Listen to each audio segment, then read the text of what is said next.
ज्या वेळेला युती शासनाच्या काळामध्ये नारायण राणे मुख्यमंत्री होते त्या काळामध्ये हा पूल पास झालेला आहे आणि तेव्हापासून हा पूल हा नारायणगाव आणि वारवाडीला जोडणारा पूल म्हणून हा हा असा पूल आहे का या पुलावरून वाहतूक होते, म्हणजे टू व्हीलर हलकी वाहनं आणि शाळेसाठी हा पूल अत्यंत महत्त्वाचा आहे. पलीकडे आपण बघू शकतो तो मेयर पूल आहे. हा पूल पाचचारी म्हणून शाळेसाठी वारवाडीसाठी जोडला होता. वारवाडीचे लहान मुलं म्हणजे शाळेसाठीचे मुलं आहेत ते मुलंसुद्धा या पुलावरून जाय करत होते.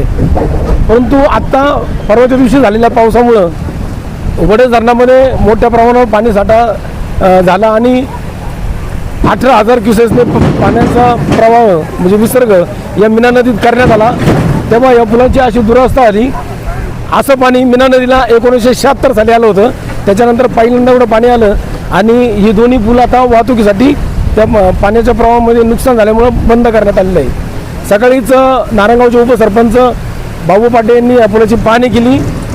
त्यावेळेला त्यांनी सांगितलं का 2 दिवसामध्ये हा पूल आपण शाळेसाठी मुलांसाठी खुला करणार आहोत आणि त्या पद्धतीने त्यांची प्रयत्न चालू आहे. येत्या 2 दिवसामध्ये 48 तासात हा पूल पुन्हा दिमागामध्ये लहान मुलं शाळेची मुलं घेऊन जाईल आणि तो आपल्याला उपयोगी पडेल. नारायणगाव आणि वारवाडीसाठी हा अत्यंत महत्त्वाचा पूल म्हणून राहील. धनगावसाठी रवींद्र कोल्हे, नारायणगाव. भाऊ काल मीना नदीला आलेला जो महापूर होता यामध्ये आपले जे दोन्ही छोटे पूल आहेत नेवकर पूल आणि मेहर पूल याच्यावरती जे लावलेले गल्डर आहेत ते सगळे त्या पुराच्या पाण्यामुळे तुटून गेलेले आहेत. आता या दोन्ही पुलांची परिस्थिती कशी आहे आणि आता आपण काय काम करतोय?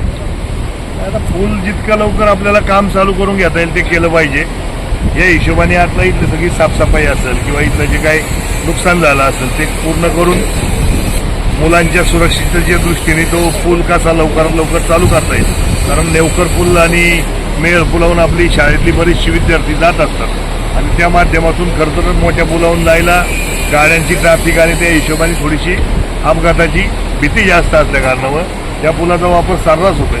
त्या माध्यमातून जितक्या लवकर होईल तेवढ्या लवकर हा पूल आपण लोकांसाठी सेवेमध्ये उपलब्ध करण्यासाठी प्रयत्नशील आहोत. मेहर पुलाच्या बाबतीत झालं तर ते खरं तर आता त्याचं स्ट्रक्चरल ऑडिट आपण करून घेतलं पाहिजे.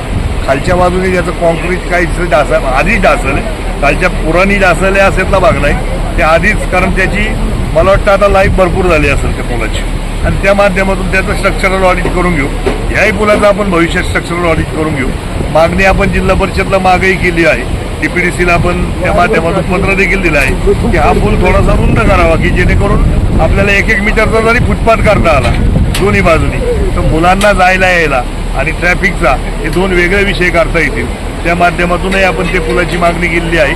पुलाची उंची वाढवायची ठरली तर मग मात्र पूल आपल्याला संपूर्ण नवीन करावं लागेल. त्या माध्यमातून आता तरी आपण हे सगळं आपण केलेलं आहे. आता या पुलाला काही धोका नाही, कारण नारायणगावमध्ये अशा अफवा आहेत की हा पूल खचलाय, नेवकर पूल. मला वाटत नाही असा पूल वगैरे काही खचलाय. आता हे काय थोडंसं कॉन्क्रीट वरती जे आपण नंतर त्याच्यावर केलं होतं ते निघाले. पूल खचायचं एवढं सोपं नसते किंवा पूल खचणं एवढं सहज पण नाही. बऱ्याच वर्षाचा पूल आहे आणि मला वाटत नाही हा पुराणी त्याला काही धोका पोहोचला असेल. पण तरी सुद्धा याचा सुद्धा देखील आपण स्ट्रक्चरल ऑडिट करून घेऊया. आता आपण जे काम चालू केलेलं आहे इथं साधारण कधी हा पूल चालू होईल रहदारीसाठी? नाही, 2 दिवसात पूल परत व्यवस्थित करून द्यायचा मानस आहे. एखादा दिवस पुढं मागं होईल, पावसावर आहे अवलंबून काम करायची यार, कारण लेबर लोक काम करणार. पाऊस आला तर ते थांबलं जाते.